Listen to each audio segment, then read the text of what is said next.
एक 25 साल की लड़की ऑटो से बाजार जाती अपने लिए सब्जी लेने, लेकिन जब बाजार आ जाता है और लड़की ऑटो वाले से ऑटो रोकने के लिए कहती है तो वो रुकता नहीं है और अपने 5 साथियों को और बुला लेता है। जिसके बाद वो सभी आते हैं और लड़की को ज़बरदस्ती बेहोशी की दवा पिला देते हैं और जब वो बेचारी बेहोश हो जाती है तो 5 दरिंदे उसे एक खेत में ले जाकर बारी बारी से उस लड़की का बलात्कार करते हैं, उसके जिस्मों को किसी शिकारी कुत्ते की तरह नोचने लगते हैं।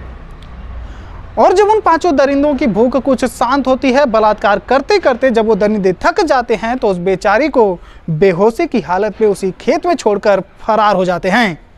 लेकिन लड़की महाकाल की वजह से उन दरिंदों की पहचान कर लेती है, जिसके बाद आगे जो उन दरिंदों के साथ होता है उसे जानने के बाद यकीनन आप हैरान हो जाएंगे। तो चलिए जानते हैं आज की एक और बेहद हैरान और चौंकाने वाली घटना के बारे में। नमस्कार, मैं हूं प्रदीप दुबे और आप सभी लोगों का हमारे चैनल पर बहुत बहुत स्वागत है। दोस्तों, आज की जो सच्ची घटना है वो है राजस्थान के धौलपुर शहर की, जहां एक 25 साल की स्नेहा नाम की लड़की किराए के मकान में रहकर पढ़ाई करती है और धौलपुर जिले में ही उसका गांव रहता है। लेकिन वो पढ़ लिख कर कुछ बड़ा मुकाम हासिल करना चाहती है, जिसके लिए वो अपने घर से दूर रहकर प्रतियोगी परीक्षाओं की तैयारियों में लगी रहती है। बात है 12 फरवरी शनिवार के दिन की, जब शाम के तकरीबन 7 बजे स्नेहा शहर के वाटर वर्क्स चौराहे पर सब्जी लेने के लिए घर से निकलती है तो वो एक ऑटो वाले को हाथ देकर उसे वाटर वर्क्स चौराहे पर चलने के लिए कहती है। जिसके बाद वो ऑटो वाला वहां तक चलने के लिए तैयार हो जाता है, लेकिन जैसे ही वो चौराहा आ जाता है तो स्नेहा उससे गाड़ी रोकने के लिए कहती है, मगर वो ऑटो नहीं रोकता है और ऑटो को तेज़ी से भगाने लगता है। साथ ही वो ऑटो के अंदर तेज़ी से गाना बजाने लगता है ताकि स्नेहा की आवाज़ किसी और को न सुनाई दे, और होता भी यही है। जब स्नेहा अपने ऊपर खतरा देखती है तो वो अपनी जान और इज्जत बचाने के लिए गाड़ी के अंदर से तेजी से शोर मचाने लगती है, लेकिन गाड़ी में गाना बजने की आवाज़ की वजह से स्नेहा की आवाज़ किसी और को सुनाई ही नहीं देती।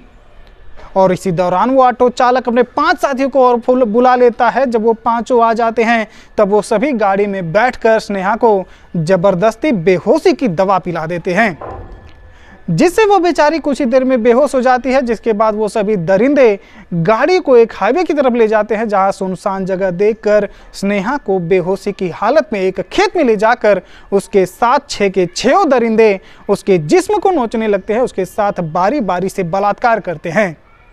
और जब उनकी भूख कुछ शांत होती है, जब 6 दरिंदे उसके जिस्म को नोचते नोचते थक जाते हैं तो वो सभी उस बेचारी को उसी हालत में वहीं खेत में छोड़कर फरार हो जाते हैं। बात है 13 फरवरी सुबह की, जब स्नेहा को होश आता है तो वो बेचारी खुद को एक सुनसान जगह पर एक खेत में पाती है। जिसके बाद वो जैसे तैसे हिम्मत करके वहीं पास के एक चाय की दुकान पर जाती है और वहां पहुंचकर उसे थोड़ा हिम्मत मिलता है।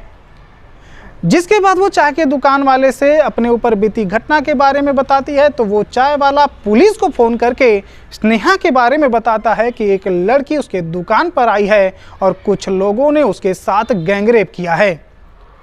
फिर क्या था, गैंगरेप की बात सुनते ही आनंद फानन में पुलिस स्नेहा के पास पहुंचती है और वहां जहां उस बेचारी की इज्जत को लूटा गया था वहां पहुंचकर पुलिस छानबीन करती है तो वहां उनके हाथ कुछ नहीं लगता। जिसके बाद स्नेहा उन्हें बताती है कि उसके ऑटो पर महाकाल लिखा हुआ था। फिर क्या था, पुलिस सीसीटीवी फुटेज की मदद से ऑटो वाले की तलाश करने में जुट जाती है तो बहुत जल्द ही वो ऑटो वाला और उसके 5 साथी पुलिस की गिरफ्त में आ जाते हैं। पुलिस की गिरफ्त में आते ही सभी आरोपियों को न्यायालय के समक्ष में पेश कर उन्हें जेल की सलाखों के पीछे डाल दिया जाता है। तो दोस्तों, आज के लिए बस इतना ही। आज की इस सच्ची घटना पर आपके क्या विचार हैं, वीडियो को लाइक और कमेंट करके ज़रूर बताएं और अगर चैनल पर नए हैं तो चैनल को सब्सक्राइब भी ज़रूर करें। धन्यवाद।